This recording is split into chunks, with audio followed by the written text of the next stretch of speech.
It's the Moobara Football Show. Ayrton here, back with KC in a new format. We're going to try this for, let's just say, in the next 1-2 episodes. We're just going to try. So at least in the future, when we have guests as well, it's a bit easier for them to join us in the conversation also as well. So Yeah. KC, a lot to talk about this week.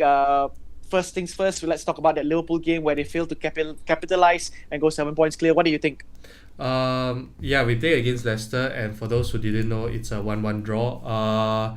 And it was surprising to me because when I watched the entire match, I did not know that Manchester City had lost to Newcastle. So, I think you were saying before once, every dog has its day. So, I felt Yep. like, a lot of times people always accuse Liverpool saying that, oh, Liverpool is always very lucky that the referees are on Liverpool's side. They always get a lot of soft penalties and stuff like that. And I think this time it was kind of the opposite. We were denied two clear penalties, and there was even an offside chance that Yep. even that we didn't. That was gone against us. And I felt also partially that maybe I need to see back the highlights. But the Leicester goal where they scored against us, the assist part could have been an offside. But again, yeah, even if it wasn't but we had three clear chances that were denied to us. I mean, two of them were penalties. So you can imagine maybe there's a bit of frustration there, but for me, I try to take it as there are days where you get I think we got maybe one or two soft penalties against Arsenal and other clubs as well. Yep. And we were lucky that the one way we won against Everton that happened. So okay lah, sometimes you're lucky, sometimes you're unlucky, but the ball is round, as everyone likes to say. So but yeah, a bit disappointed we didn't go 7 points clear of Man City lah. Yeah, that's why I was saying earlier before this is so that if just to say Liverpool loses the title, because I still think they're the favourites to win it, but if they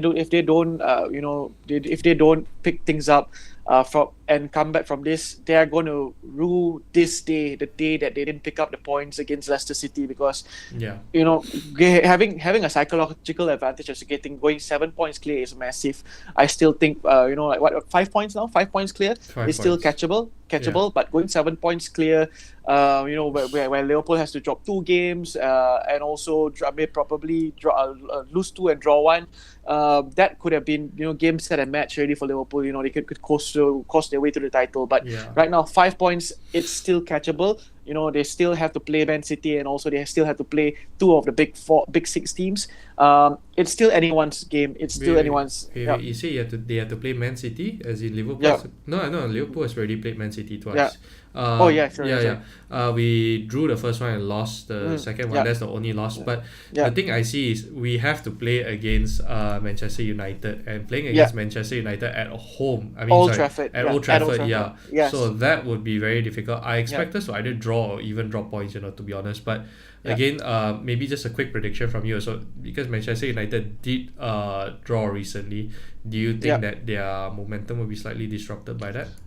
I think by the manner that they drew, momentum will still be there, because we're looking at that game. I think we're fast forwarding here a bit, but never mind. Okay. Looking at that game, when we went down 2-0, United went down 2-0. You said you thought okay, maybe the defense has been found out already, because we already know the defense is weak, but the resilience that was shown by the team, and also with the last gap winner, and also to a point whereby the game should have been won. Rashford missed 2 clear-cut chances. Under his form, you expect him to parry those. So I think the momentum will still be there. United play Bournemouth. United play. Who United play? Fulham. Sorry, United play Fulham on the 9th of February. I think the momentum will still be there going into the Liverpool game on the 23rd of February at Old Trafford. It's going to be a cracker of game, but let's just say I won't put my money on United winning, but I would give them a solid chance of winning the game, because right now the confidence is very high. I don't know. What do you think? That means Liverpool going against Manchester United? Yep. I feel like that's the thing. When I'm trying to sit here, I'm trying to figure out if Liverpool were to play Manchester United, if I was a manager or if I was club, what would the mentality be? Because Manchester United has not very good defense, and Yes. their attacking also is like not particularly good. I didn't watch the entire match, so I'll give you guys. I'm not going to say too much, but I felt like you guys didn't have Martial playing. You guys had Rashford, and you guys had Yep. Lukaku. Lukaku, as you said many times, is a tree stump. And whereas Rashford, to me, there were a couple of times where he failed to be really clinical. There were like some good Yes. chances, and then he just missed it. Yeah, he scoffed it. Yeah, scuffed it. And Mm. so your other goal scorer is Pogba, but I need to check back again. But Pogba is someone that scores from range, right? So Yes. and Becker is someone who can really I have not seen Becker, miss like people take a very good free kick or shot from Mm. outside the penalty box and he totally missed it. I always feel that his positioning is so good that he can always Yes. catch those balls. I don't see Yeah. Pogba scoring. Maybe Rashford. I mean, like the way you guys scored against us also is because Becker made a mistake. What so Mm. again?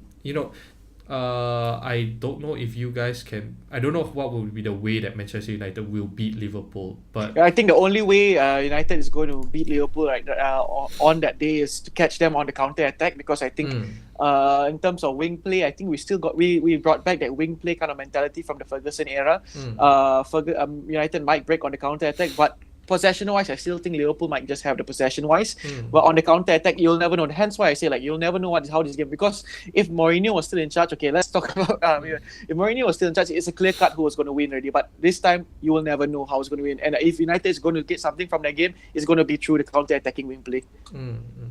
But Yep. okay, going back to Manchester United's defenses lah, okay, and we want to Mm. go back to the what you were talking about previously also. So when you guys played against Burnley, I think there was the first goal that you guys conceded was absolutely a clearance mistake and stuff like that. Yeah, So I'll put it this way, like, it's a simple defensive error where it has happened time and time again this season. Probably for the past 2-3 seasons where we never had a strong centre back.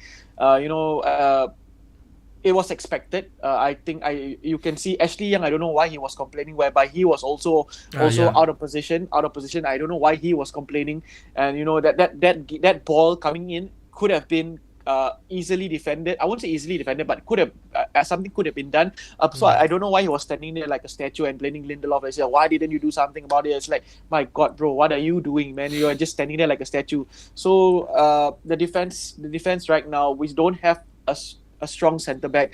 We don't have a reliable centre back, I would say. And if any team is going to get something, is through a lot of times through set pieces and also through crosses in the ball in the box, because there's only so many times that De Gea can save us. Like, come on, like, let's be realistic here. There's that dude might be Jesus, but he ain't a carpenter. Let's put it that way. He can't work bloody miracles. So let's just moving forward. So United, there's so much things that's been said about our defense, and something that I know for a fact we're not going to buy anyone this transfer window, because I don't think the funds are being tallied to Ole, because I think the decision has been made already that Ole might not be our next manager. It oh, could that's be Pochettino. disappointing. Yeah, it could be Pochettino next. Okay. But at the same time, also moving forward, Ole said we're challenging for third position and also maybe a trophy in the FA Cup. Something needs to be done with the defense, because if not, we might just end up with nothing and not even qualifying for the Champions League. Okay. Yeah. All right. But at least where you guys are right now lah, it's better than Chelsea lah. Speaking about third spot as well. Yeah. How I have no idea what went wrong. I don't That know. was shocking. Yeah. I think I said this before. Playing Eden Hazard at a false nine is one of the worst things you can do, because Okay. he's one of the best wingers. He's one of he's one of the best wingers in the Premier League, and playing him at a false nine, it's not his position. Like, it's not where. And I think the whole Chelsea team, I don't know whether he's still the guy that smokes 20 packs a day is still finding his best first Sorry, 11. yeah. But I don't know what happened. It's like, they lost 3-0 to the same team 10 months ago, and now they lose 4-0. It's like, my God, what's going on there? And also, like I said, the gap for the top four for fourth place is wide open once again, and I bet my last dollar. I am so confident United will end up in fourth position. I know you laughed at me last time and said, no, I don't think so, blah blah blah. But trust me, at this point in time, United is favourites to finish fourth position. Yeah. I also go back to it because I think the last time you also asked me, because I felt like Arsenal was going to take it, but then Arsenal right now, no lah, not at all lah. And Chelsea is just you like to say that it's a revelation lah. What else? Yeah. And And they got a big match coming up. They're playing Chelsea City on the 11th of February. oh, good lord. Which, and also you can predict that match on our Moobara application. Don't Yeah. forget to download Google Play and Google and also on iOS. So Chelsea and City playing at home. City playing at home. I think, if anything, City, like a wounded lion at the moment. I think they will go out and probably maul the heck out of Chelsea. I don't know. What do you think, Le? I have no idea because right now also Chelsea, they are banking a lot on their new signing Higuain. Yeah. And I thought that he was supposed to go to Arsenal at first, but now that's the same story with Arsenal lah. You get players that supposed to come to you, but then they go over to your rivals. I think I don't know. I again lah, as someone who's watching closely the title race right now, I definitely want Chelsea to win it. They are definitely not a threat in terms of them winning it and stuff like. Let's be honest, Tottenham or Chelsea winning anything, I don't feel is much of a threat to Liverpool. Yep. It's almost like everyone talks about it. It's the first and second spot. It's the done deal already. But I'm hoping. Okay lah, my prediction lah. Sad to say, I feel it's probably going to be a 2-1 to Manchester City or 2 or 3-1 to Manchester City. What about you? Yeah, I'm gonna go for a 3-1 or so as well to 3-1, Manchester City. Them playing at home, and also to a point, that this is where everyone moves into fifth gear already, especially the top two is going to move into fifth gear. Mistakes might happen. It's a matter how they bounce back from that, because that shows the mark. I said it last week, the mark of champions. Liverpool showed their resilience at the mark of champions. They're winning ugly. Right now, it's picking up at the fifth gear and say like, you know what, we lost or we dropped points last week. This is how we overcome from it. That's where teams will be remembered for years to come, whereby they will look back at the season and say like, you know what, that team was great. That championship team was great. And I feel if Liverpool were to win it, this team will go down as to be like set.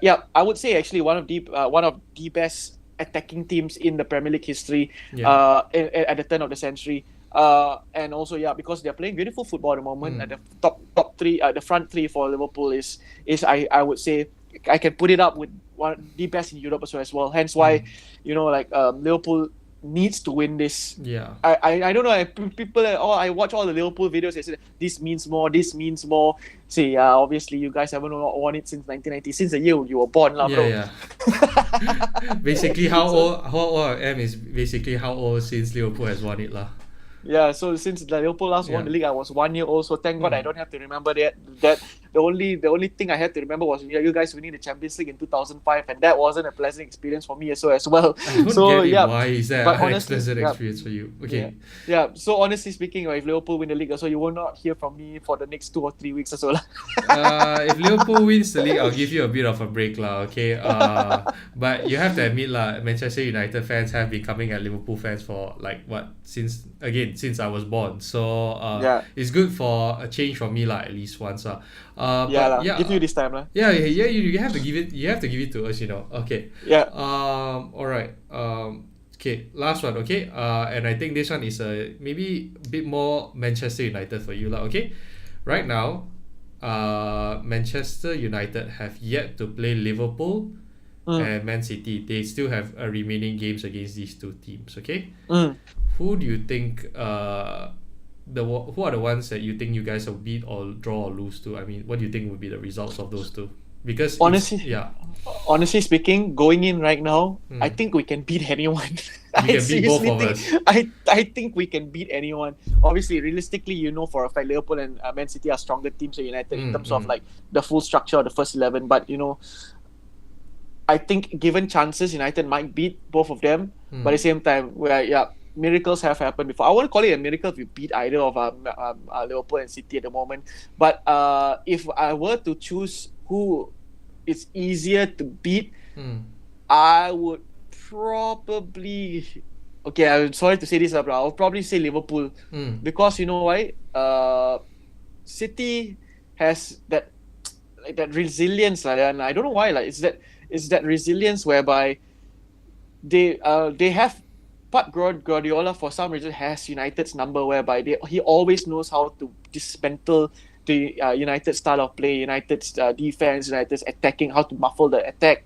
And he only had one bad game against any Manchester United team, Fergie, Van Gaal, and even the Mourinho era. He only ever had, and even the Moyes era, he only ever had one bad game whereby we beat them 3-2 at the city at the Etihad, City of Manchester Stadium pula at the Etihad. So I still think to go up against Klopp's side, it'll still be in terms of winning. I still think the chances of United beating Liverpool is still higher than United beating City, because honestly speaking, I'm afraid to play Man City sometimes. I'm really afraid to play them because they play fast-paced, attacking football whereby you say, like, my God, like the dagger is coming through you at the moment. But at the same time, I would say, like, Liverpool has that a stronger mentality-wise, whereby they can grind out results. But City, if on their day, they can destroy you. That's the difference. They can really, really destroy you. Yeah. All right. Okay. Hold on. Okay. So for closing thoughts, Manchester City is the bigger threat to Manchester United right now, or United might not be able to stop Manchester City, but they'll be able to probably stop Liverpool. Okay. Any other matches for us to predict? I think that will be all. I just want to say thank you so much to Marwan Fellaini. Yeah. Marwan Fellaini for these past few years. Yes. For these past few years, now you're going to be, thanks to playing for Manchester United. Now you're one of the highest paid players in the world playing in China. Well, at the end of the day, Marwan Fellaini, you won a medal at the World Cup. You won trophies at United. Even though we always said you weren't fit to wear the Manchester United shirt, but we still thank you for your contributions, lah. That's all I can say. As a neutral in this perspective, also, I'm very sad to see Marwan Fellaini to go. But I think the moment he shaved his head and got rid of that glorious afro, he means nothing to me anymore. So I'm glad that he's moving on to China. Yes, being the third most played, overpaid player, in football history. Exactly. If it's Messi or Ronaldo, okay, makes sense lah, right? But Fellaini, well, it is what it is lah. Yeah, it is what it is. Going to China and earning 11-12 million a year. Good Lord, man. Okay, good luck to you for Marwan Fellaini.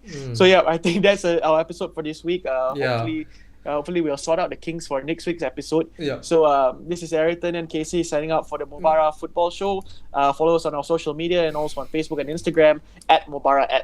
Signing off. Ciao. All right. Ciao, guys. Bye-bye. Predict the score on our featured matches for a chance to win cash prizes. Play, watch and win with Moobara.